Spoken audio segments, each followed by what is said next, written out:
100% implement करने के लिए तैयार है और करेंगे भी। हम लड़ाई पे हैं। मैं बहुत डर रहा हूँ ये फैसले करते हुए, ये फैसले एक्सेप्ट करते हुए। बड़े शहर 6-7 है पंजाब के अंदर जहां पर कोरोना वायरस के हवाले से हाइप सामने नजर आ रही है, वहां पर लॉकडाउन के हवाले से नरमी ना रखी जाए, ये एक रिकमेंडेशन है। अस्सलाम वालेकुम नाज़रीन, आप रूबरू प्रोग्राम देख रहे हैं और मैं हूं आपका मेज़बान शौकत पराचा। गुज़श्ता 24 घंटों में यानी गुज़श्ता रोज़ पाकिस्तान में 1700 से ज़्यादा रिकॉर्ड तादाद में कोरोना के मरीज़ सामने आए और आने वाले रोज़ यानी कल पाकिस्तान में लॉकडाउन ख़त्म कर दिया जाएगा।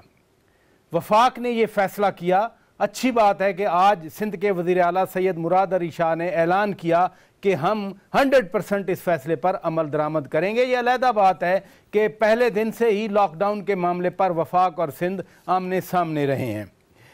आटा, चीनी, पावर और कर्जा जात स्कैंडल के बाद अब अद्वियात का स्कैंडल पाकिस्तान में आ रहा है। काबीना ने एक फैसला किया था कि जान बचाने वाली अद्वियात भारत से दरामद की जाएं, बाकायदा मंजूरी दी थी, लेकिन जान बचाने वाली अद्वियात की बजाय कुछ और ही वहाँ से दरामद होता रहा और अब वज़ीर आज़म ने हुक्म दिया है कि इस मामले की तहकीकात की जाएं।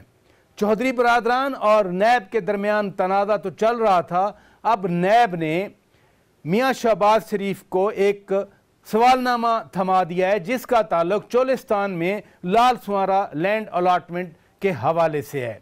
ये बार बार मियाँ शहबाज शरीफ को तलब भी किया जा रहा है, उनको सवालनामे भी दिया जा रहे हैं। ये वजह क्या है, आज हम इन मामलात पर बातचीत करेंगे। मेहमानों का तारफ़ करा देता हूँ। हमारे साथ मौजूद हैं मोहतरमा शैला रज़ा साहिबा, सिंध की सूबाई वज़ीर हैं। हमारे साथ मौजूद हैं मलिक मोहम्मद अहमद ख़ान साहब, मुस्लिम लीग नून के रहनुमा हैं। इकबाल मोहम्मद अली ख़ान साहब MKM की तर्जमानी कर रहे हैं और जनाब सदाकत अली अब्बासी साहब PTI के रुकन कौमी असम्बली हैं। तमाम मेहमानों का शुक्रिया, आपने वक्त निकाला।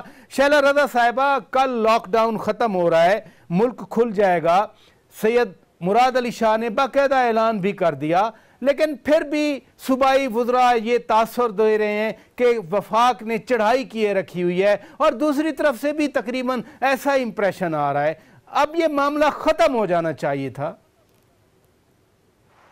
देखिए, मामला तो पैदा किया गया ना, मामला तो था ही नहीं। जब सिंध ने पहली दफा लॉकडाउन किया तो हम वफाक से 7 दिन से ये दरख्वास्त कर रहे थे कि हमें लॉकडाउन करना चाहिए, क्योंकि बहुत सारे ऐसे लोग हैं जो एयरपोर्ट से बगैर स्क्रीनिंग के आ गए हैं और वो लोगों से इंटरेक्ट भी कर रहे हैं। लेकिन वफाक का अपना इख्तियार था, तो हमने सिंध में जिस वक्त लॉकडाउन अनाउंस किया उस वक्त हमने तमाम पॉलिटिकल पार्टीज के लोगों से मशवरा किया, न सिर्फ पॉलिटिकल पार्टीज से, डॉक्टर्स की टीम्स के साथ, कोर कमांडर के साथ, DG रेंजर्स के साथ। और यही वजह है कि जब हमने लॉकडाउन अनाउंस किया तो हमें सपोर्ट किया गवर्नर ने, लीडर ऑफ द ऑपोजिशन ने और तमाम पार्टीज ने। और उसके साथ साथ ये कहा गया कि रात के 12 बजे से इम्पोज होगा। और मैंने अपने घर के सामने फ्लैग मार्च भी देखा। और लेकिन अफसोस की बात यह है कि उसी वक्त जबकि वजीर आजम हमारी तकरीर के 1 घंटे बाद लॉकडाउन को समझ नहीं पा रहे थे, तमाम सूबे जो थे वो फौज तलब कर रहे थे और वहां पर एक अनअनाउंस्ड लॉकडाउन हुआ। फिर 1 अप्रैल से हमने हुकूमत के साथ, जो हुकूमत ने SOPs बनाई, जिस चीज के लिए बनाई, हमने उसके फेडरल हुकूमत के साथ चल रहे हैं। तो ये फिर झगड़ा क्यों होता रहा, ये फरमाइए। ये अगर सब कुछ मिलकर वफाकी हुकूमत के प्लान के मुताबिक असद उमर साहब ऐलान करते थे, आज भी मुराद अली शाह साहब कह रहे थे कि जो वफाक ऐलान करता रहा हम उस पर अमल करते रहे, फिर झगड़ा किस बात? क्रेडिट लेने का झगड़ा था, इनिशिएटिव लेने का झगड़ा था, नेक नामी का झगड़ा था? देखिए, झगड़ा इस बात का था कि जैसे 667 इंडस्ट्रीज खुल चुकी हैं, पहले 275 खुली, फिर इस तरह से। अब अगर किसी इंडस्ट्री के ओनर ने SOPs पे अमल नहीं किया तो क्या गरीब आदमी इसलिए है कि वो कमाने जाए और कोरोना लेकर आए? तो जब हमने उन फैक्ट्री मालिकान के खिलाफ कार्रवाई डाली तो गवर्नर साहब और MP ने कहा हम इंडस्ट्रीज के मालिकान के साथ खड़े। क्यों भाई, जो SOPs तोड़ा आप उसके साथ क्यों खड़े हैं? या ये कि अगर वजीर आला साहब ने ये समझा कि लॉकडाउन को लोग इतना संजीदा नहीं ले रहे हैं और उनको टीवी पे आके रोजाना की सूरत हाल बतानी चाहिए, तो फैसल वाडा जो कि खुद काफी अरसे से उनको उनकी पार्टी ने कोरोना डिक्लेयर किया हुआ था कि कुछ नहीं कोरोना, क्योंकि तुम्हारे बहुत प्रॉपर्टी के मसाइल हैं, वो मैदान में कूद गए, अली जैदी मैदान में कूद गए, फिर जाहिर है इधर से जवाब दिया गया। आज सुबह अजमल वजीर कूदे हुए थे, उससे पहले जो है जब डॉक्टर, देखिए हम खुद लॉकडाउन नहीं थोड़ी देर पहले खुरम लगा हुआ था। एक मिनट में एक जुमला पूरा कर लूं।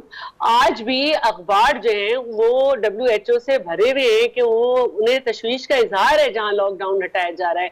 हम हमेशा डॉक्टर्स की बात मानते हैं, तो डॉक्टर्स को पॉलिटिसाइज कर दिया गया। लेडी डॉक्टर्स ने बात की तो उनको रिश्तेदार बना दिया गया। हालांकि उसके बाद पंजाब के डॉक्टर्स ने, KP डॉक्टर्स ने, बलूचिस्तान के डॉक्टर्स ने, सब जगह के डॉक्टर्स। इधर रुकिएगा, जो इनिशिएटिव सिंध से आता रहा अब्बासी साहब वही फॉलो होता रहा, लेकिन उसके बावजूद सदाकत अली अब्बासी साहब सिंध पर चढ़ाई जारी रखी गई। बल्कि यहाँ वफाकी हुकूमत में बैठे एक तर्जमान ने कह दिया कि आइंदा सिंध पैसे कैसे लेगा हम देख लेंगे। आज भी जो बातें मोहतरमा शैला रजा साहिबा कर रही हैं, खुरम शेर जमान अभी थोड़ी देर पहले यही बातें कर रहे थे। तो क्या मामला रहा? अब तो कम अज कम ये बातें खत्म होना चाहिए। अब तो मुत्तफिका फैसला हो गया गुज़श्ता रोज। प्राय साहब बहुत शुक्रिया। प्राय साहब, सबसे पहले सिंध गवर्नमेंट ने जो एक मुल्की पॉलिसी के साथ इत्तफाक राय किया, मैं समझता हूँ कि उनको अप्रिशिएट करना है, क्योंकि कोई भी मुल्क जो है वो कोई भी हुकूमत अकेले इतनी बड़ी वबा से लड़ नहीं सकती। जहाँ तक हमारी इख्तलाफ राय था, इनका ख्याल था कि हमें वेस्टर्न वर्ल्ड की तरह सब कुछ बंद करके तो बस कोई 1 महीना, 2 महीने, 4 महीने, 6 महीने की फ़िक्र ना करें और बंद करके बैठ जाएं और सब कुछ ठीक हो जाएगा और बीमारी चली जाएगी। तो प्राइम मिनिस्टर इनको समझा रहे थे कि आपको पाकिस्तान की जो मारूजी हालात हैं, जो पाकिस्तान का सोशो इकोनॉमिक कल्चर है, वजीर आज़म साहब खुद वार्निंग दे रहे थे कि 15 से 20 मई के दरमियान पीक होगा, और पीक तो है आज, मतलब गुज़श्ता रोज 1700 से ज्यादा केसेस आ गए। नहीं, मैं आप दो बातें अलग हैं। हम सब इस बीमारी के खतरात से आगाह भी हैं और ये समझते हैं कि इसका एक ही इलाज है, वो है कि लोगों को सोशल डिस्टेंसिंग फॉलो करानी है, समाजी फासला रखना है। लेकिन प्राचा साहब, आपको पाकिस्तान को जर्मनी, फ्रांस और स्पेन ना समझे ना। यहाँ पे छोटे छोटे घरों में 10-10, 12-12 लोग रहते हैं, लिहाजा और वो लोग आप उनको पाकिस्तान के जो मुआशी हालात हैं उनको समझ के आप पाकिस्तान को 6 महीने, साल के लिए इस तरह बंद नहीं कर सकते। ये बात जो हमारी एक इम्पोर्टेड लीडरशिप है, जो हमारा एक CNN और BBC को फॉलो करने वाले जो हमारे लोग हैं, जो फॉरेन इंटेलिजेंसिया को कॉपी करते हैं, उनका तो एक पॉइंट ऑफ व्यू था कि सब कुछ बंद कर देंगे। आज आप देखें कि पंजाब में बैठे डॉक्टर अगर ये कह रहे हैं कि खुदा के लिए मत आप लॉकडाउन ईज करें, या सिंध में बैठे डॉक्टर या KP में बैठे, वो सारे CNN या इंपोर्टेड थॉट के मालिक हैं। नहीं प्रयास साहब, जो सेहत के लोग हैं उन्होंने बताना है कि ये इस तरह बीमारी रुक सकती है। उसके बाद जाहिर है डॉक्टर्स को तो शायद मुआशरे के उन एस्पेक्ट का नहीं पता, मुआशी एस्पेक्ट का, कि किस तरह लोगों को लॉकडाउन करना है। डॉक्टरों ने लोगों को घर में तो नहीं रखना, उन्होंने तो एक रिकमेंडेशन देनी है। बाकी जो मुल्क का जो हुकूमत होती है वो हेल्थ के लोग, सिक्योरिटी के लोग, फोर्सेस के लोग, बाकी तमाम लोग बैठ के ये तय करते हैं कि क्या क्या हम कर सकते हैं। क्या लोगों को 1 साल के लिए हम बिलावल साहब और CM सिंध की फरमाइश पे लोगों को बंद कर दें। क्या पाकिस्तान की जो 25% आबादी है जो दिहाड़ी लगाती है तो खाती है, अगर 50, 100 या 200 या 500 लोग खुदा न खासा भूख से मर गए तो लोग बचाएगा? ये बातें इनको समझ ही नहीं आ सकती। आज उन्होंने किया है, मैं उनको अप्रिशिएट करता हूँ कि उनको वजीर आजम की बात समझ आ गई है। चले इधर रुकिएगा मलिक अहमद खान साहब, इधर रुकिएगा मलिक अहमद खान साहब। वजीर आजम की बात अगर जी 1 अप्रैल से सारे फैसले मुतफ़क़ा हो रहे हैं, 1 अप्रैल से और पहला लॉकडाउन पे भी वजीर आजम एतमाद में लेके हमने किया था। ये अलग बात है कि उन्होंने बाद में स्पीच कर दी। लॉकडाउन के कोई भी खिलाफ नहीं है, अभी भी लॉकडाउन है, अभी भी स्कूल बंद है, ट्रेनें बंद है, पब्लिक ट्रांसपोर्ट बंद है, अब्बासी साहब मैं आपकी तरफ आता बड़े हूं। मॉल्स बंद है। अब्बासी साहब मैं आता हूं आपकी तरफ। अब्बासी साहब रुकिएगा, खुदा न खास्ता दिहाड़ीदार मजदूर की फिक्र करें। अब्बासी साहब इधर रुकिएगा, इधर रुकिएगा, मैं फिर आता हूं। अगर आपको फिक्र होती तो आप इनकम सपोर्ट प्रोग्राम के अब्बासी पैसे साहब 3 इधर महीने रुकिएगा, मैं आता हूं। अब्बासी साहब रुकिएगा, उसके पैसे रोके। अब्बासी साहब रुकिएगा। मलिक अहमद खान साहब मैं आपकी तरफ आता हूं। वजीर आजम का जो नजरिया है, जो सोच है, वो अब्बासी साहब कह रहे हैं। आज ही पंजाब के वजीर, आप चूंकि लाहौर में बैठे हैं, फयाजुल हसन चौहान ने प्रेस कॉन्फ्रेंस की, मीडिया से कहा कि 6 बड़े शहरों, जो पंजाब के 6 बड़े शहर हैं, उनमें ये लॉकडाउन खत्म नहीं होना चाहिए। इस्लामाबाद में बैठने वालों की और सोच है, कराची में बैठने वालों की और सोच है, लाहौर में बैठने वालों की सोच और है। आपकी पार्टी तो अपोजिशन की पार्टी है, आप ना पीपल्स पार्टी की हुकूमत के हिस्सेदार हैं, ना पीटीआई के। आपकी सोच क्या कहती है इस वक्त, क्या किया जाए? जी प्रासा, आपका बहुत शुक्रिया सर। देखिए, मैं 2 बातें आपकी इजाजत से करना चाहूंगा। पहली बात ये कि ये एक रिसेंटली एक डॉक्यूमेंट मेरी नजर से गुजरा जो कि क्रॉनिकल था इस तरह की वबाओं के बारे में, और वो 11वीं सदी तक जाता है। और ये एक इंटरेस्टिंग फैक्ट है कि वबाओं का मुकाबला लॉकडाउन के अलावा नहीं हुआ। ये चाहे वो ताउन था इस्फहान में फैला, जो उसका भी वाहिद बंदोबस्त शहर को बंद करके और 3 महीने मुहासरा करके किया गया, चाहे वो अर्ली इस सेंचुरी के इब्तिदा में को फ्लूज आए, तब भी यही तरीका कार किया गया। उसमें शिकागो की रिपोर्ट एक उसके अंदर बड़ी इंटरेस्टिंग रिपोर्ट है। अच्छा, ये इसका तरीक़ाकार और इसकी वजूहात, इसका मुकाबला करने की आज तक तब्दील नहीं हुई। पिछले कोई कमोबेश 10-11 सदियों में एक ही तरीक़ाकार रहा है, और जब भी इसको तब्दील करने के लिए कोई जहद की गई है तो एविडेंस पे बेस्ड की गई है। और उसमें सबसे इंपॉर्टेंट डॉक्यूमेंट बू अली सीना का, जो आज भी एज अ प्रेसिडेंट फॉलो किया जाता है। और वो ये किया जाता है कि वबा, ये जो एक बड़ी बहस हम सुनते रहे जिसपे अब्बासी साहब कहते हैं कि CNN और BBC फ्लैटन द कर्व वाली बहस कि वबा के ज्यादा मुतासरीन कितने और अमवात कितनी है, ये इसका एक पैमाना है, इसके अलावा है। अच्छा, WHO ने जब ये कहा कि लॉकडाउन को ईज आउट करने पे उन्होंने इजहार तशवीश किया, कल भी ये बात की उन्होंने, जी अभी शैला बीबी जिसका जिक्र कर रही थी, तो उसमें सिंपल फैक्ट ये है कि अभी तक हमारे पास कोई रिकॉर्डेड एविडेंस है नहीं जिसकी बुनियाद पर हम समझें कि हम शहरों को बंद कर दें और खोलने की वाले पे कोई नई पॉलिसी ले सकते हैं।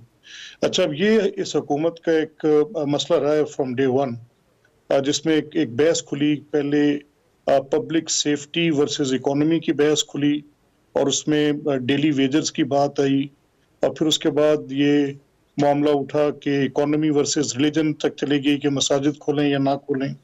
तो ये यूनिटी फोर्ज करना कि वो फैसले क्या करेंगे, और इकोनॉमिक डिफिकल्टीज को पब्लिक एट लार्ज को बताना, सिर्फ ये कह देना कि दिहाड़ीदार की दिहाड़ी मुतासिर होगी और इतने फीसद लोग हैं जिनके घर में चूल्हा नहीं चलेगा, ये एक बड़ी जेनेरिक स्टेटमेंट है। इसके बाद आप अगर एक बड़ा बजट जो बेनजीर इनकम सपोर्ट प्रोग्राम का बजट था और उसकी 3 इंस्टॉलमेंट्स आपने इकट्ठी कर दी, यानी वो तो ऑलरेडी आपके पैसे एहसास प्रोग्राम के अंदर एक पॉवर्टी एलिविएशन के लिए मुख्तस थे। तो हुकूमत की वो जो थी एफर्ट जिसमें हुकूमत ने एक पैकेज देना था, वो तो फिर डाइवर्टिंग ऑफ फंड्स हुई, वो तो पैकेज की अनाउंसमेंट तो ना हुई। और फिर जब किया तो फिर सोशल डिस्टेंसिंग को सबसे ज्यादा उस वक्त हमने कॉम्प्रोमाइज होते देखा जब 5-5 हज़ार खवातीन उस फंड को लेने के लिए किसी एक यूनियन काउंसिल के दफ्तर के बाहर इकट्ठी हुई, और एक दो मर भी गई उसमें, एक दो अपनी जान जाय कर बैठी। अच्छा, ये मैंने आपको सिर्फ आपको चेन, अब्बास साहब एक सेकंड, मैंने ये सिर्फ चेन आपको इसलिए दी है कि हमें इस वक्त खुदा न खास्ता मैं कोई एपिडेमियोलॉजिस्ट नहीं हूँ सर, मेरी कोई एक्सपर्टीज साइंटिस्ट के तौर पे नहीं है, लेकिन पॉलिटिकल और एडमिनिस्ट्रेटिव फैसलों पर तो बात करते वक्त हमें ये चीजें देखनी पड़ेंगी। पहला टेस्ट था कि क्या यूनिटी फोर्ज हुई, नहीं हुई। प्रोविंसेस वर्सेस फेडरेशन हुआ, बिल्कुल हुआ, नहीं होना चाहिए था। जब आप गवर्नमेंट ने रिलीफ पैकेजेस दिए, उनके जरिए सोशल डिस्टेंसिंग कॉम्प्रोमाइज हुई, बिल्कुल हुई। अब आगे बात कि लॉकडाउन इनका जो ये स्मार्ट लॉकडाउन कह रहे हैं, मैं इसे पहले दिन से रिएक्टिव मॉडल पे कह रहा हूँ। मैं कह रहा हूँ ये स्मार्ट नहीं है, रिएक्टिव लॉकडाउन है। आप करते क्या है कि आपके पास एक केस रिपोर्ट होता है और केस रिपोर्ट होने के बाद आप उस मोहल्ले का सीजर कर देते हैं और वहां से आप रैंडमली 3-4-5 इसी को तो खैर मलिक साहब, इन्होंने इसी को हुकूमत ने बाकायदा तौर पर TTQ का नाम भी रखा है, ट्रैक टेस्ट एंड क्वारंटाइन। इधर रुकिएगा इकबाल मोहम्मद अली खान साहब, मैं आपकी तरफ आता हूं। पंजाब के वजीर इत्तलात कह गए कि 6 बड़े शहरों को लॉकडाउन में रखा जाए, तादाद बढ़ रही है। आप पाकिस्तान के सबसे बड़े शहर में बैठे हैं, ये दिहाड़ीदार, छोटे ताजिर, मजदूर, ये दुकानदार सब अपनी जगह पे, जहां जिंदगी का सवाल हो वहां कंप्रोमाइज बनता है किसी तरह का? देखें बराचे साहब, मैं एक बात ये कहना चाहूंगा कि देखें इसके ऊपर सियासत ज्यादा चल रही है और जिस तरीके से ये सामने चीजें आ रही हैं, अब आप एक चीज उठा के दें, जैसे ही लॉकडाउन का वक्त कम होता है आपकी तादाद बढ़ जाती है एकदम। तो ये तमाम चीजें जो है इसको सियासत से नहीं और हकीकत से बात करें, जब तक कि आप हकीकत के ऊपर उस पर नहीं अमलियत के ऊपर जोर देंगे, नहीं, जब तक ये तो तादाद आपने इतना बड़ा सवालिया निशान लगा दिया। तादाद तो National Control and Command Centre दे रहा है। मैं वही कह रहा हूँ ना कि इसी वजह से कि एकदम जो है ना, जो ये सारी चीजें जिस तरीके से लॉकडाउन अभी तक जिस तरीके से लॉकडाउन खोला हुआ है जो है, उसके अंदर आपने जैसे अभी एक मिसाल दी कि एहसास प्रोग्राम को, दूसरी जगह तो आम तो लोगों का जो है, आप इस्लामाबाद की सब्जी मंडी का दिखाते हैं, वहाँ 1,000 की तादाद में लोग निकले हुए। तो उसके ऊपर जब तक इम्प्लीमेंटेशन सही तरीके से नहीं होगा, जब तक हम इस चीज को नहीं, और हकीकत ये है कि हम दूसरे ममालिक से अपने आप को कंपेयर नहीं कर सकते कि मैं आपसे कह रहा हूँ, हम सब बैठे हुए यहाँ पे, हम 4 महीने अपने घर में बैठ के खा सकते हैं। मुझे बता दें, आप गरीब आदमी का छोड़ दें, जो बेचारा रोज के कमाने वाला है, हैंड टू माउथ मोबाइल रोज की दिहाड़ी कमाता है, आज फैक्ट्रियां बंद है सारी, आज सारी चीजें सारी हुआ है कि मजदूर जो है उनको शाटी की जा रही है। तो ये तमाम चीजें हमें देखनी है। हम दूसरे ममालिक से कह रहे हैं, वो उनके पास वो वसाइल है, हमारे पास वो वसाइल नहीं है कि हम उसको इस्तेमाल वो कर सके। कि आपने देखा राशन लेने के लिए लोग उसमें भी मर गए, लोगों के राशन के लिए, क्योंकि जाहिर बात है कि अगर एकदम से ये सारी चीजें आ गई तो अवाम एकदम वो हो गई कि थोड़ा आहिस्ता आहिस्ता लिहाजा हार्ड चॉइसेस हैं। खान साहब, बड़े हार्ड चॉइसेस हैं। यहाँ मुझे ब्रेक लेना है नाजरीन, ब्रेक के बाद जब वापस आएंगे, आटा, चीनी, पावर, कर्जाजात स्कैंडल्स के बाद अब अद्वियात वाले मामले में भी वजीर आज़म ने तहकीकात का हुक्म दिया है। मेहमानों की राय लेंगे ब्रेक के बाद। वेलकम बैक नाजरीन, रूबरू प्रोग्राम आप देख रहे हैं और हम बात कर रहे हैं ताज़ा तरीन मुल्क की सूरत हाल के हवाले से। अब्बासी साहब, ये वफाकी हुकूमत में आप बैठे हैं, आप रुकने कौमी असम्बली हैं, अद्वियात का एक नया स्कैंडल आ गया, खुद वज़ीर आज़म इमरान खान ने तहकीकात का हुक्म भी दे दिया। मियाँ शहबाज शरीफ ने तहकीकात का मुतालबा किया है। वो कहते हैं कि इसी अद्वियात के स्कैंडल में एक साबिक वजीर थे, कोई उनके खिलाफ एक्शन नहीं हुआ, बल्कि उनको पार्टी का ओहदा दे के प्रोटेक्ट कर दिया गया। तो अब क्या उम्मीद रखी जाए इस सिलसिले में जो नई बात आई? आपको मालूम है भारत से जान बचाने वाली अद्वियात का दरामद का इजाजत मिला, मंजूरी मिली, लेकिन अद्वियात कोई और आती नहीं। जी सिर्फ एक जुमला, मेरे जो भाई बात कर रहे थे और लॉकडाउन के हवाले से बातें कर रहे थे, एक इनसे रिक्वेस्ट है कि इनकी जितनी बातें बिल्कुल सही है और इनकी नीयत बिल्कुल सही है पाकिस्तान के लिए, पाकिस्तान के लोगों को बचाने के लिए, ज़रा वर्ल्ड फूड प्रोग्राम के जो सरबराह हैं उनका भी बयान पढ़ लीजिएगा।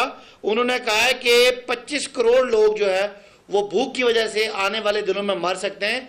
अल्लाह ना करे कि एक पाकिस्तानी की जान कोरोना से जाए या एक पाकिस्तानी की जान खुराक से जाए। और मलिक साहब, ये आप जो बड़ी बड़ी बातें करते हैं, सारे बड़े बड़े लोग, अमीर सारे लोग जो है, खुदा ना खास्ता 10 बंदों की भी अमवात अगर भूख से हो गई ना, तो ना आपकी सियासत बचेगी ना मेरी सियासत बचेगी, पता नहीं है रियासत बचेगी कि नहीं। इसलिए हमें बड़ा हमें मोहतात होकर चलना है।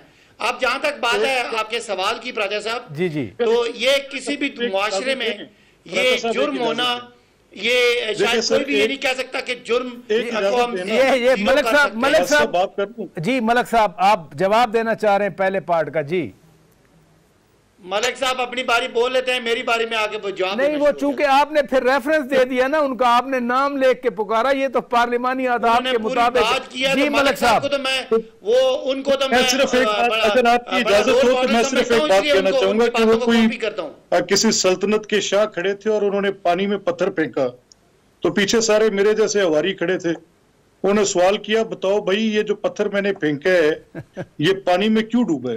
तो सब ने बैक जुबान का कि जनाब इसलिए डूबा है कि पत्थर भारी था, पानी में गया डूब गया। तो वहां पर कोई एक मेरे जैसा भी और खड़ा था पीछे, मैं पूछा तुम खामोश रहे हो, तुम नहीं बोले, बताओ ये पत्थर क्यों डूबा? तो अगर जनाब जान की अमान पाऊं हजूर, आपने छोड़ दिया। जी मलिक साहब, तो खुदा माने यार, किधर की बात कहाँ मिला रहे हैं भाई साहब? ये वबा को संभालें, वबा को, भूख मसला नहीं है। जी जी अब्बासी साहब आ जाएं, आप मेरे सवाल पे आ जाएं। जी अब्बासी साहब, मैं इनको समझाऊं। मलिक साहब एयरपोर्ट बंद है, जहाज बंद है, ट्रेनें बंद हैं, आपके शादी हॉल्स बंद हैं, स्कूल बंद हैं, बड़े शॉपिंग मॉल्स बंद हैं। ये इसीलिए बंद है, तमाम सोशल गैदरिंग बंद है, जलसे बंद हैं, मज़ारात बंद हैं, जितने दीगर जो बड़े बड़े अस्पताल बंद हैं, इसीलिए बंद है कि आपकी बात को समझते हैं। खुदारा खुदारा खुदारा, ये जो गरीबों के मरने वाली बात है भूख से, इसको सिर्फ हमारी दरख्वास्त को कंसिडर करें, वजीर आजम की परेशानी को समझें। बाकी हम वबा से बिल्कुल डरे हुए हैं और आपकी बातों को मानते हैं, लेकिन खुदारा कभी पाकिस्तान के गरीबों की भी बात सुन लिया करें, उनको कंसिडर कर लिया करें। अच्छा आप मुझे अगली बात करने दें। देखिए बात यह है प्राचा साहब कि किसी मुल्क में भी कोई जुर्म होना, किसी का करप्शन करना, ये तो एक हकीकत है, लेकिन शायद पाकिस्तान की हालिया जो 25-30 सालों की तारीख है, पहली दफ़ा एक हुकूमत आई है जो अपने परायों की परवाह किए बगैर, सियासी मफादात को बालाए ताक रखते हुए, अपनों की और परायों की फिक्र किए बगैर हर उस मसले पे साहब, ये आप ही की पार्टी से क्यों निकल रहे हैं इस वक्त सारे? अच्छा चलें, आपकी बड़ी अच्छी बात है, ये भी बड़ी जुर्रत की बात है। चीनी पर, मलिक साहब मेहरबानी करें ना, पर दवाइयों पर, मलिक साहब फिर आप बोलेंगे तो फिर मैं भी बोलूंगा यार। अच्छा मैं शैला रजा साहिबा की तरफ जाता हूं। अब्बासी साहब आपका पॉइंट आ गया, आपका पॉइंट आ गया।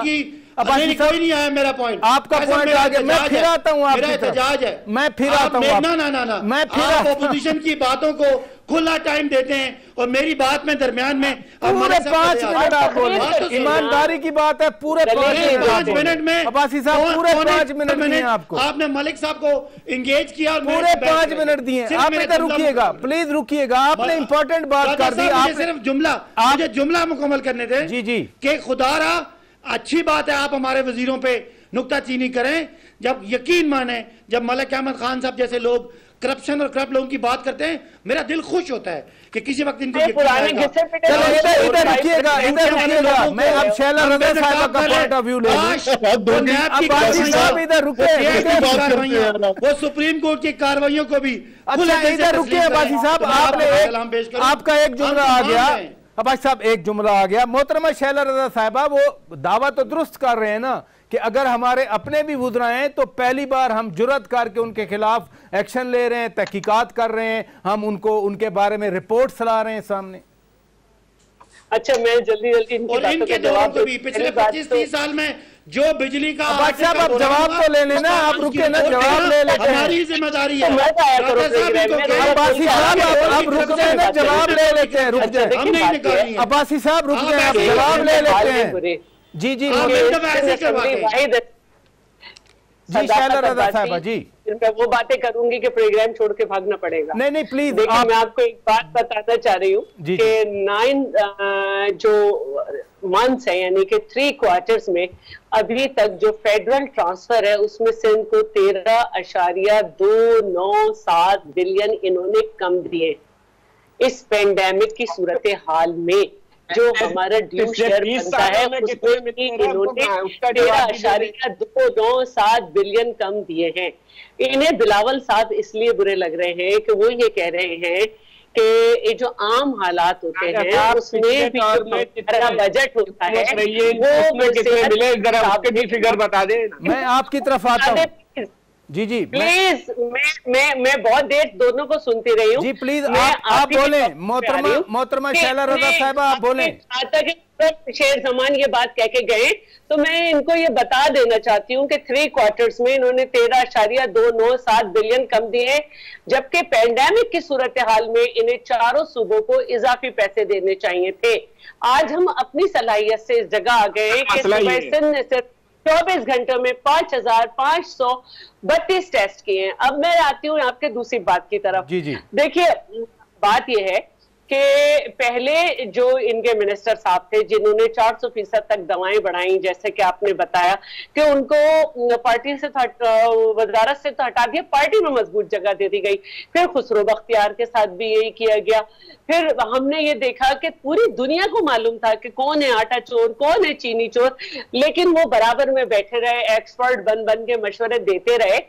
हमारे वक्त तो ये हुआ कि पहले 6-6 महीने के लिए पकड़ा गया, फिर उन पे रेफरेंस तक दाखिल नहीं हुए और फिर उन्होंने सुप्रीम कोर्ट से जाके जो है वो जमानत ली। तो कहाँ है नैब, कहाँ है वो कानून? एक मुल्क में 2 तरीके। अब आप कहते हैं कि फ्रेंसिक का भी टाइम दे दो, फिर फ्रेंसिक के टाइम हो जाए तो उसके बाद कहते हैं और टाइम दे दो। तो भाई आप मुझे बताएं तो कि आप चाहते क्या हैं?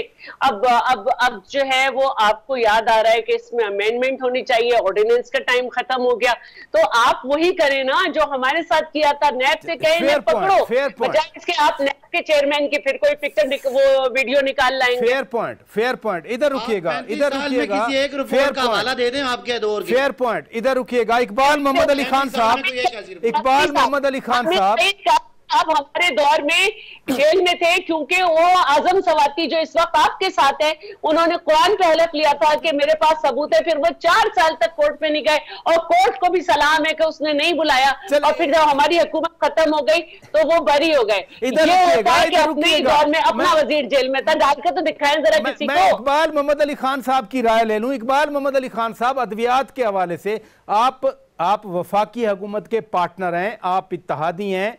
वजीर सेहत के हवाले से आज शहबाज शरीफ ने कहा कि वो तो खुद इन्वॉल्व हैं इस इजाज़त देने में और फिर दवाइयाँ मंगवाने में। अब वजीर सेहत तो मुल्क में, मुशीर सेहत तो डॉक्टर जफर मिर्जा हैं, वजीर सेहत तो खुद वजीर आजम है। ये मामला ज्यादा गंभीर हो जाएगा क्या? मैं ये समझता हूँ कि आज वजीर आजम ने इसके ऊपर एक्शन भी लिया है कि ये जो इंडिया से अद्वियात मंगाई जा रही थी, जो लाइफ सेविंग ड्रग्स थी, उसके ऊपर उन्होंने जो एक्शन किया है। और मैं कतई नजर इसके कि ये तमाम चीजें जो है, जो चाहे चीनी का मामला हो, चाहे आटे का मामला हो, चाहे IPPC का मामला हो, एक्शन लिया इन्होंने, उस पर एक्शन लिया। और इस पे इम्प्लीमेंटेशन जब तक नहीं होगा, जब तक ये सारी चीजें वो नहीं होगी। और एक चीज ये है कि अभी शैला रजा साहिबा कह रही थी, मसला यही है कि अगर आपका NFC अवार्ड के पैसे दे, जो पैसे दिया, और अभी आपका कोरोना की जो इसके ऊपर इन्होंने कहा कि वो हमें उसके पैसे नहीं मिले। अभी आप ये देखिए कि चाइना से जितने भी इक्विपमेंट आए वो कहाँ है, उसका पता नहीं है। सुप्रीम कोर्ट वही पूछ रहा है उससे कि सारी चीजें, और ये बात है जो हम भी कर रहे हैं या मलिक साहब भी कर रहे हैं। देखिए, भूख से जो मरेगा ना लोग, उस वक्त आपकी गर्दनों को लोग पकड़ेंगे आपकी, क्योंकि आप इलाकों में जाते नहीं, आप अपनी तादाद बताते जाएंगे वहां के एक तादाद बता दे, डिस्ट्रिक्ट वाइज बता दे, और पंजाब में बता दे, और KP में बता दे, बलूचिस्तान में बता दे, अब तक कितने लोग मरे और कोरोना से कितने लोग मरे। और जो चाइना से इमदाद आई वो लोग बैठे में भीख मांग रहे हैं कि भाई मैं एक वक्त की रोटी दे दो हमें। तो ये वक्त नहीं आया, मैं कह रहा हूँ कि लोग भूख से मरने लगे, क्योंकि ये सारी चीजें छोटे दुकानदारों को कम से कम इतना इंसेंटिव होना चाहिए कि उनका ख्याल रखा जाए। अब ये नहीं है, अब आप इलेक्ट्रॉनिक मार्केट हो गई आपकी, ये तमाम छोट मार्केटिंग एहतजाज, रोजाना हजारों आदमी खड़ा होता है, जाके आप चले इधर रुकिएगा, जाइए इलेक्ट्रॉनिक मार्केट, उधर जाके इधर रुकिएगा। इकबाल मोहम्मद अली खान साहब यहाँ रुकिएगा। इकबाल मोहम्मद अली खान साहब यहाँ रुकिएगा, मुझे ब्रेक लेना है नाजरीन। ब्रेक के बाद जब वापस आएंगे हम अपनी गुफ्तगू को आगे बढ़ाएंगे कि मियाँ शहबाज शरीफ को तलबियों पे तलबियां हो रही हैं, नोटिस पे नोटिस, सवालनामे पे सवालनामे आ रहे हैं। ब्रेक के बाद बात करेंगे। वेलकम बैक नाजरीन, रूबरू प्रोग्राम आप देख रहे हैं। मलिक अहमद खान साहब, आपकी पार्टी जब भी नैब का कोई नोटिस आता है या सवालनामा आता है, आपकी पार्टी बाकायदा नैब न्याजी गठजोड़ का ताना भी दे देती है। नैब तो हुकूमत के अपने इत्तेहादियों के खिलाफ एक्शन ले रहा है। कल ही नैब तर्जमान ने कहा था कि फाइलों में, अलमारियों में पड़ी पुरानी फाइलें अलमारियों की जीनत तो नहीं रह सकती, कानून के मुताबिक कार्रवाई होती रहेगी। आपके हवाले से भी कार्रवाई कानून के मुताबिक होती रहेगी? नहीं, अपना प्राय साहब देखें, अगर तो कानून के मुताबिक कोई कार्रवाई हो तो एतराज नहीं होता, लेकिन जब कोई कार्रवाई बालाए कानून हो और कोई बालाए आइन हो, सुप्रा कॉन्स्टिट्यूशनल हो, abuse of process of law हो और उसके अंदर बायस नजर आ रहा हो, मेलाफाइडी नजर आ रही हो और नजर आ रहा हो कि एक मखसूस पार्टी की हुकूमत बनाने के लिए नैब ने ये तमाम हथकंडे किए हैं, तो फिर तो एतराज जायज बनता है। क्या अब चौधरी बरादरान को जो नैब का तनाजा उनके साथ खड़ा हुआ, तो क्या हुकूमत गिराने के लिए वो किया जा रहा है? देखिए ना, अगर बनाने का आप क्रेडिट दे रहे हैं नैब को, तो फिर अब वो उनके इत्तेहादियों के खिलाफ भी तो एक्टिव है ना? नहीं, तो जिनके खिलाफ ये नोटिस जा रहे हैं, जो इत्तेहादी हैं, वही तो कह रहे हैं कि पॉलिटिकल इंजीनियरिंग कर रहे हैं, वही तो कह रहे हैं कि जबर के साथ रख रहे हैं, वही तो कह रहे हैं कि जब हम अपनी वॉइस रेज करते हैं तो हमें नैब का नोटिस आता है, वही तो कह रहे हैं कि हमें साथ बांध के रख के चलाने के लिए उनकी पिटीशन तो पढ़ें जो हाई कोर्ट में, ये तो रिकॉर्डेड है। अभी कामिल अली आगा साहब एक प्रोग्राम में थे, उन्होंने एग्जैक्टली ये बात की। उन्होंने कहा कि नैब के जबर के जरिए साथ रखने की जो ये रीत है, ये आज की नहीं है। वो कह रही है 1999 से पड़ी हुई है, 1999 से। अब मैं जो बात आप शहबाज साहब के नोटिस की कर रहे हैं, आप मुझे बताएं कि याद होगा मैं सिर्फ एक बात कह लूं, हमजा शहबाज एक साल से जेल में है। और वो क्यों जेल में है कि जिस मुकदमे में रखा है, कानून ये कहता है कि अगर उनके खिलाफ कोई रेफरेंस बनना है तो 3 महीने में बना के डाल दें। एक गवाह नहीं है, 353 दिन से वो शख्स जेल में। जब अदालत में नैब के लेके जाते हैं, कोई रेफरेंस नहीं है, कोई विटनेस नहीं है, कोई केस नहीं है। और केस किसने बनाया है? शहजाद अकबर ने। शहजाद अकबर कौन है? गवर्नमेंट का हिस्सा है। ये कहते हैं नैब पे हमारा कंट्रोल कोई नहीं। शहजाद अकबर आके प्रेस कॉन्फ्रेंस करता है और शहजाद अकबर नैब के सारे केस को नरेट करता है। पहले शहजाद प्रेस कॉन्फ्रेंस करता है, फिर बाद में नैब। चले जवाब ले लेते हैं। इधर रुकिएगा मलक साहब, इधर रुकिएगा। अब्बासी साहब, ये इतने सारे केसेस, मतलब आशियाना केस, साफ पानी केस, फिर असासाजात केस, अब ये नया आ गया कि 1976 वो अलॉटमेंट अराजी केसेस थे लाल सवारा चोलिस्तान में। असल तो अब्बासी साहब तहकीकात करानी है तो आपकी हुकूमत, नैब, FIA, वफाकी हुकूमत ये तहकीकात करे कि पूरा चोलिस्तान किस किस को अलाट किया गया है, वहाँ पर नहरें किस किस के लिए बनाई गई हैं, तहकीकात करनी है। तो मैं आपको डिटेल दे देता हूँ। ये नोटिस भेजना, सवाल भेजना, आपके इत्तेहादी कह रहे हैं कि नैब जो है हमें ज़बरदस्ती साथ लेकर चलने के लिए यूज़ हो रहा है, ये तो सीरियस एलिगेशन है। बड़ा लंबा सवाल है और उसका आज तो आपने चोलिस्तान के हवाले से बात की। मुझे तो हर वो आदमी जो करप्शन की बात करता है, चाहे वो मियां नवाज शरीफ साहब की हो, जरदारी साहब की हो या PTI की हो, यकीन माने बहुत अच्छा लगता है। बिकॉज मेरे इस मुल्क को लूटा गया है और जिसने भी लूटा है वो मेरा उतना ही बड़ा दुश्मन है जितना मैं पाकिस्तान के एक्सट्रीम करप्ट लोगों को समझता हूँ। लिहाजा कोई आप जो बात कर रहे हैं, मैं आपसे बिल्कुल इत्तेफाक खान को माने। फिर रही बात मलिक साहब जो बड़ी अच्छी बातें करते हैं और कानून मेरे से बहुत अच्छा समझते हैं। मलिक अहमद खान साहब कानून बड़ा अच्छा समझते हैं। ये मियां साहब और जरदारी साहब ने 2010 में एक तारीखी 18वीं तरमीम की उसका नाम साथ सवाल जवाब चना का उसका नाम नहीं लिया जाएगा। अब्बासी साहब, ये डिसीजन करता है प्राइम मिनिस्टर, मुझे बात करने ही नहीं देते। भी वो जिम्मेदार है। अब्बासी साहब, एक सवाल शैला रज़ा साहब करना चाह रही हैं, अगर आप सवाल ले लें फिर जवाब दे दें। प्राचा साहब, फिर आपने वही किया, मेरे सवाल का जवाब करें ना। आप एक सवाल करना चाह रही हैं, पहले इमरान खान का नाम साथ ले तो फिर किसी का नाम ले, क्योंकि वो सबसे बड़ा करप्ट। मलिक साहब अपना पूरी तकरीर करते हैं, उसके बाद जब हम बोलते हैं दरमियान में बोलना चाहिए जाते हैं। करप्शन, दवाइयां, उस पे करप्शन और कैबिनेट की मलक साहब जवाब ले लेते हैं। मलक साहब जवाब ले लेते हैं। मलक साहब जवाब ले लेते हैं। जी अब्बासी साहब, आज आप नाइंसाफी कर रहे हैं। नाम लेना। जी अब्बासी साहब, अगर ये जरदारी साहब को और मियां नवाज शरीफ का नाम लेते हैं तो इमरान खान का नाम साथ लें, हिम्मत करें। जी अब्बासी साहब। अच्छा, अब मैं इसका जवाब दे दूं, अगर आप तसल्ली से तामुल से मेरी बात सुने तो। मैंने तो कहा कोई भी करप्ट आदमी है जिसके खिलाफ कोई एविडेंस है, कोई केस है, आप समझते हैं केस ऐसे नहीं बनते। अब चूंकि जरदारी साहब पे करप्शन के केसेस हैं, नवाज शरीफ साहब पे 2.5 दर्जन की केसेस हैं, हम इमरान खान भी चूंकि वजीर आजम है उनको भी उसमें खाते में डालूं, तो मैं क्यों डालूं? कोई केस, चले अब्बासी साहब आपका जवाब आ गया। कोई FIA का केस, इधर रुकिएगा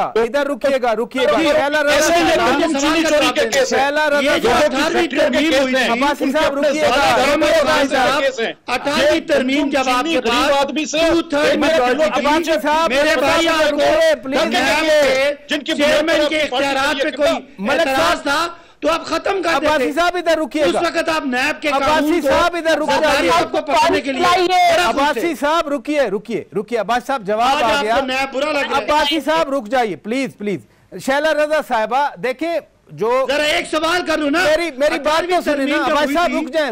अपने नैब का अब्बासी साहब रुक जाएं। सवाल मैंने करना है, आप प्लीज रुकें। शैला रजा साहिबा मेरा सवाल सुन लें। शैला रजा साहिबा, अब्बासी साहब का पर्सपेक्टिव है कि चाहे वो PTI के लोग हों, वो वुज़रा हों, वो अपोजिशन के लोग हों, वो ब्यूरोक्रेट्स हों, वो कोई भी माशरे के तबकात में से हों, जो करप्शन करेगा, पाकिस्तान के वसाइल को लूटेगा, अब्बासी साहब कह रहे हैं वो उसके खिलाफ हैं। उन्होंने PTI वालों को डिफेंड नहीं किया जिनके नाम है या जिनके ऊपर कभी कुछ साबित होगा। ये तो मेरिट की बात है। नहीं, मैं तो कह रही हूँ इससे बड़ी बात कोई नहीं है, क्योंकि इससे बड़ी इसको हमने साबित किया है। 11.5 साल आसिफ साहब जेल में रहे कि कुछ साबित करो। अभी 6 महीने जेल में रहे हैं फरियाल साहिबा, जरदारी साहब, खुर्शीद शाह साहब कब से जेल में है, हमारे स्पीकर साहब सबके सामने। साबित कब करोगे? हमें तो पकड़ के बंद करते हो और फिर चाहते हो साबित हो, घरों में घुसते हो, औरतों से बदतमीजी करते हो, अपने लोगों को पकड़ते क्यों नहीं हो? इमरान साहब को पता नहीं था यहाँ पे चीनी चोरता या आटा चोरता, सबको साथ लिए फिर रहे थे, और उसके बाद भी काबीना में कहते हैं इनका जाके दिफा करो। तो ये बातें हमें भी करनी आती है। मैंने तो आपको मिसाल दे दी हामिद अली काज़मी की कि ऐसा होता है कि अगर कोई केस आता है तो हमारे अपने दौर में हमारा वजीर बनता, और जब हमारा दौर चला गया तो वो बाइज्जत बरी हुआ। आप कहते नहीं इनका जाके दिफा करो, ऐसे नहीं होता। बातें बनाने से कुछ नहीं होता। वो आदमी कह रहा है कि ईद के बाद नैब टार्जन बन रही है, जिसको नैब 80-90 उसके इदारे के एक्सीडेंट होने के बावजूद भी कुछ नहीं कह रही। वो आदमी कह रहे हैं टार्जन बन रही है। टार्जन बने या कुछ बने, तुम तो अल्लाह से डरो ना, इतने तुमने एक्सीडेंट करा दिए। इधर रुकिएगा। इधर इकबाल मोहम्मद अली खान साहब, वक्त भी जा रहा है। ये ऐसा वक्त है जैसे आप कह रहे हैं कि लोग भूख से निकल सकते हैं, कोरोना से मर सकते हैं। हम पूरी कौम जो है, बजाय इसके कि हम फोकस्ड रहते कि इतना सिर्फ पाकिस्तान के लोगों को, पाकिस्तानियों को थ्रेट नहीं है, ये तो मैं समझता हूँ पूरी ह्यूमैनिटी एट थ्रेट है। खतरात पूरी इंसानियत के लिए। बेहतर ना होता कि हम फोकस्ड रहते, इस बला से निकल आते, फिर हमारे ये तहकीकात होती, इल्जामात लगते, हम नैब किसी के पीछे लगाते, FIA लगाते, शुगर स्कैंडल बनता। ये क्या कर रहे हैं हम? देखें पराचा साहब, सबसे बड़ी बात ये कि जब तक कौम मुत्तहिद नहीं होती, अगर आप अगर पेट्रोल का मसला है, सुबह का मसला है, अगर सब अपनी अपनी बातें करने लगे तो अवाम को क्यों आप इसको तकलीफ दे रहे हैं? फिर अवाम के ऊपर क्यों लॉकडाउन के ऊपर सारी चीजें हो रही है? पहले आप हो गए एक फैसला कर ले कि जी लॉकडाउन होना है तो होना है, उसके बाद फिर कोई दूसरी चीज नहीं आएगी। अब एक तो ये 21 अप्रैल 21 मार्च से, इकबाल मोहम्मद अली खान साहब, 21 मार्च से लेकर आज तक ये कंफ्यूजन ही रह गई इस मुल्क में कि लॉकडाउन होना है नहीं होना। मैं तो आपसे यही के बयान गलत थे। मैं यही कह रहा हूँ ना, आप जैसे करप्शन वाली बात आ गई, अब ये मसला दूसरा भी, हम इस मसले को वो नहीं कर सकते, मगर अब भी वक्त है कि हम एक होके बात करें कि ठीक है अभी 3 दिन के लिए खोला, 4 दिन के लिए खोला, जो भी है इसके लिए इस तरीके से। और मैं आपको बताऊं जितना इसका मिसयूज हो रहा है लॉकडाउन का, पुलिस वो पैसे बना रही है जिसकी कोई हद नहीं, और वो मादर पिदर आजाद है जिसकी। अब आप देखें ना, आप कह रहे हो कि जी यहाँ पे सिंध गवर्नमेंट ने उठा के डबल सवारी पे खवातीन पे बांधी। मैंने उस पर बयान दिया, वीडियो बयान दिया कि औरतें जो राशन लेके मांग के आ रही हैं उनसे पैसे ले रहे हैं। फिर किसी की माँ जा रही है, किसी की बीवी जा रही है, किसी की बहन जा रही है। आप वही लोग ये जानती है कि ऐसे इलाके हैं जिनके एक एक दो दो कमरों के मकान में 8-8 लोग रहते हैं, अगर वो किसी काम से हॉस्पिटल जा रहे हैं तो उनको रोजाना चलान इसका तो जरूर नोटिस लिया जाना चाहिए। इकबाल मोहम्मद अली खान साहब, इसका जरूर नोटिस लिया जाना चाहिए। बहुत शुक्रिया, आपने वक्त निकाला। मोहतरमा शैला रजा साहिबा बहुत शुक्रिया। सदाकत अली अब्बासी साहब, मलिक मोहम्मद अहमद खान साहब बहुत शुक्रिया, आपने वक्त दिया। नादरीन, बात तो फिर वही बनती है कि एज अ कौम हमें इस चैलेंज का सामना करना है, क्योंकि भूख से अगर कोई मुश्किल का शिकार होता है, खुदा न खास्ता भूख से कोई पाकिस्तान में मरता है, तो फिर भी पाकिस्तानियों के लिए मसला है। और अगर कोरोना इस लॉकडाउन के ईज होने की वजह से कोरोना फैलता है और उससे नुकसान होते हैं, तो फिर भी हमारा कौमी नुकसान है। लिहाजा अब फोकस करके मुत्तहद होकर इसका मुकाबला करना चाहिए। काश ऐसा होता कि इन 2 महीनों में हम मिलकर इसका मुकाबला कर लेते, सियासत बाद में कर लेते। अपने मेज़बान शौकत पराचा को इजाज़त दीजिए। खुदा हाफिज़।